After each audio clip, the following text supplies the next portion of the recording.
Ladies and gentlemen, welcome back to the other side of the coin. You know what? We're all bored about the ownership news, so we're not going to cover that. Today is not the day we're going to cover the ownership situation. It's a mess.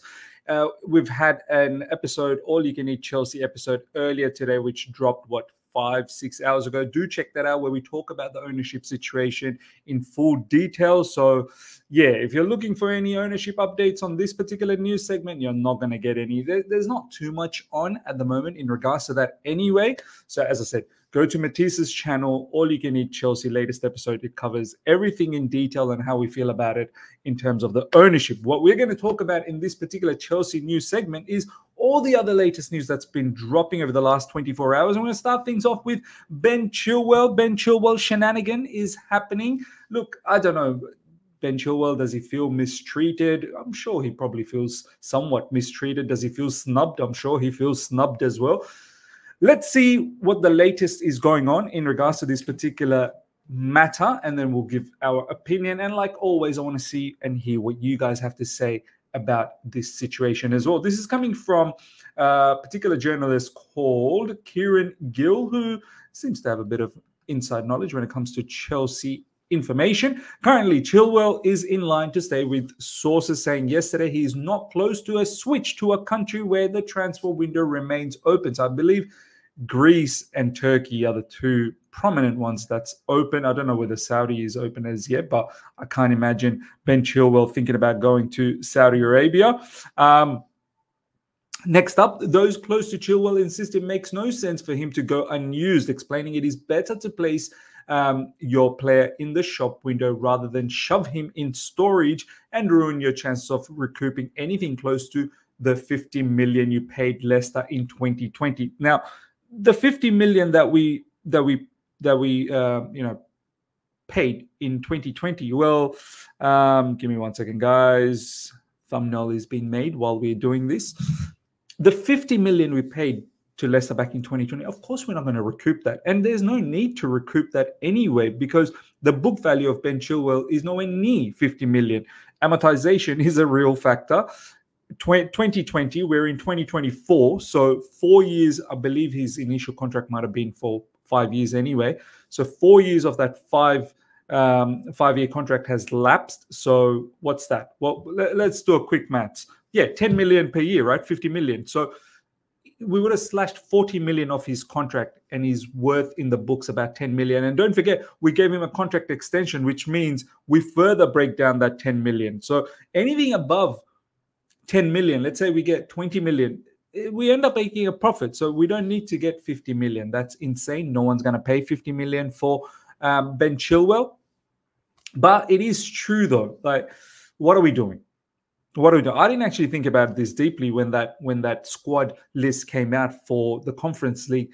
Now, when I think about it, because Ben Chilwell is so far back in the mind, you forget about him completely. Out of sight, out of mind completely. However, when you actually sit down and deep it, yeah, why haven't we included Ben Chilwell in that squad? Then again, we've got a lot of players. We can't fit everyone in, and Ben Chilwell seems like he's completely out of favor. It is somewhat sad because vice captain of the football club, one of the last few members that have won the Champions League for us, the last one under Thomas Tuchel, and he can't even manage to get a squad position for the Conference League, which might have been good, I suppose, in terms of showcasing what he can still bring, so that come the January window, we could have probably let go of him. However, that's one side of the story. The other side is Ben Chilwell now knows for a little while that he's not in Enzo Maresca's plans. He should have got in contact with his agent and should have asked, let's find a place for myself. Let's find another club and let's see if we can go there. But the issue in that is he's on high wages, and I'm pretty sure wherever he goes, he's not going to get that level of money. This Friday, we'll see Chelsea reveal the 25-player squad they have submitted to the Premier League. At least 8 need to be homegrown, and Chilwell qualifies for that category. But Maresca has already insisted those training separately will remain sidelined. I'm pretty sure without Chilwell's contribution, we still have 8 other English players. Don't forget, we potentially might even add few players from the academy. So Do we badly need Chilwell to be there to fit that 8 homegrown player quota? I don't know. I don't think so. I haven't done the maths as yet, but I don't think we probably do need him. So, look, there's a high possibility that Chilwell is not going to be in that 25-man squad in the Premier League, and which means he's not in the Premier League squad. He's not in the Conference League squad, and he's potentially not even going to get a chance in the FA Cup, Carabao Cup. I don't know whether those have a different squad list. I don't think so. They'll just be the part of the Premier League squad. Correct me if I'm wrong in the comment section.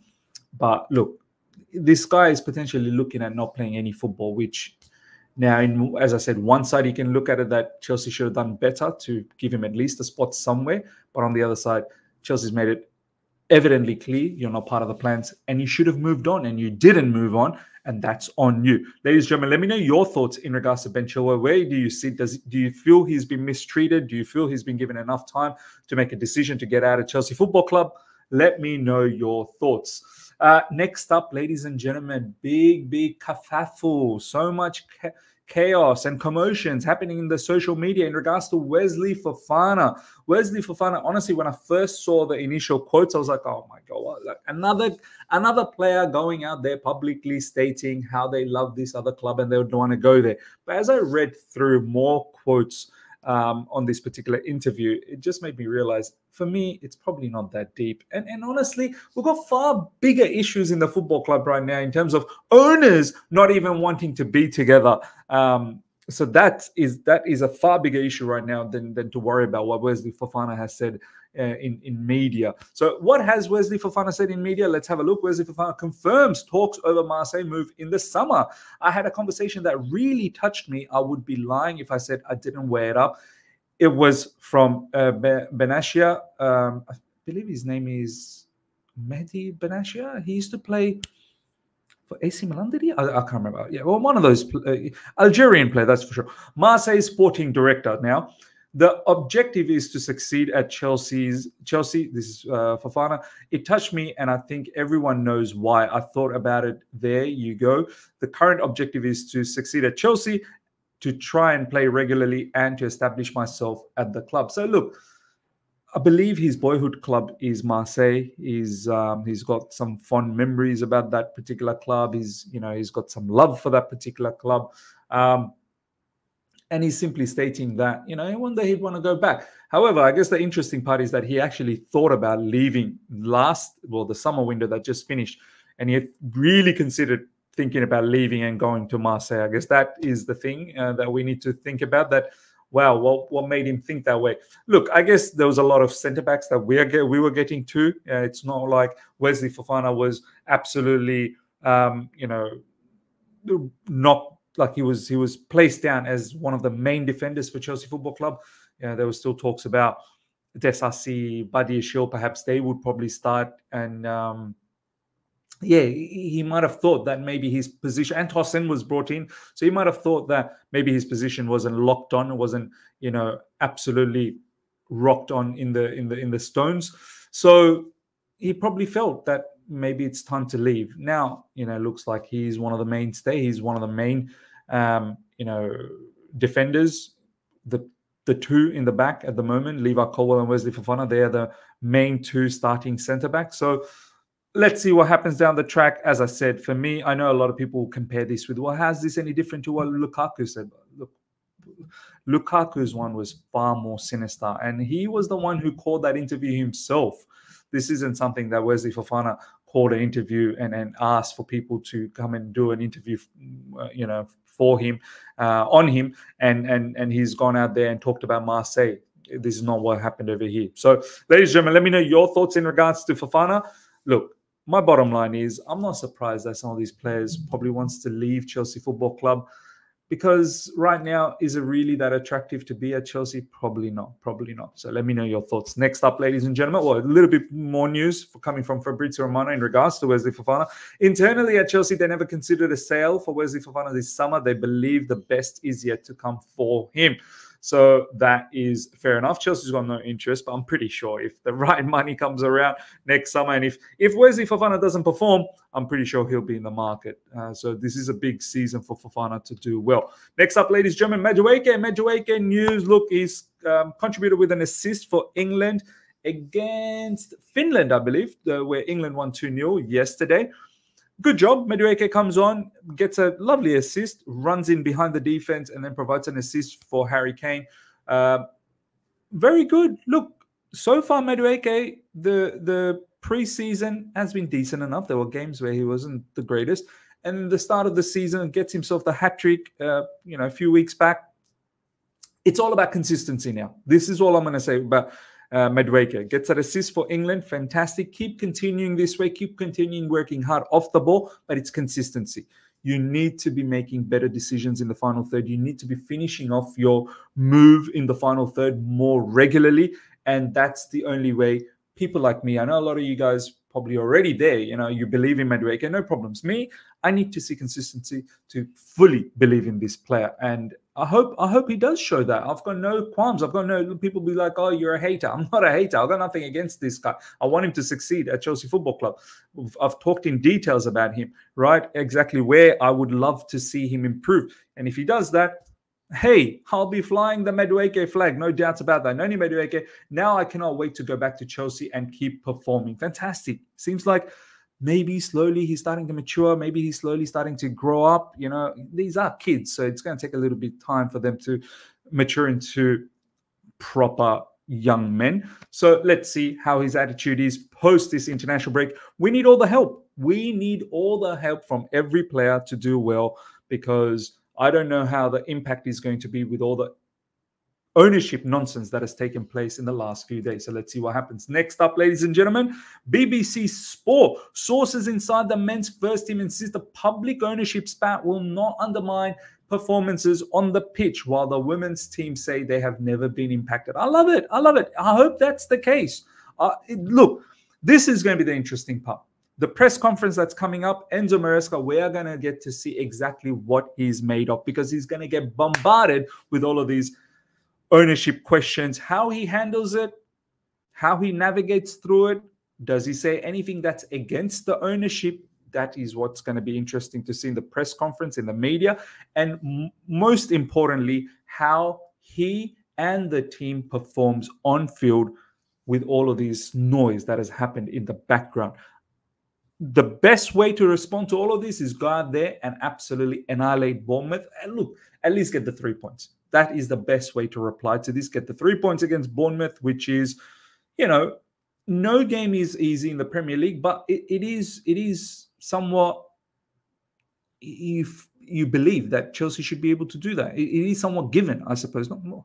Given's probably not expected. It is somewhat expected that Chelsea get the 3 points against Bournemouth. So let's see how it all turns out. Figures with Clear Lake insist that will now slow down on players' acquisition as they back new manager Enzo Maresca with a 5-year deal and believe him to be aligned with their and sporting director's vision. So look, I've said this many times. We can't continue the way we are continuing in the transfer market, willy-nilly buying 10, 11 players and then willy-nilly also selling, 10, 15 players as well.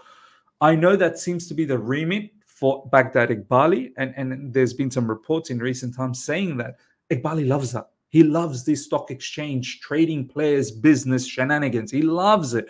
But it needs to stop. We need some sort of stability in the football club.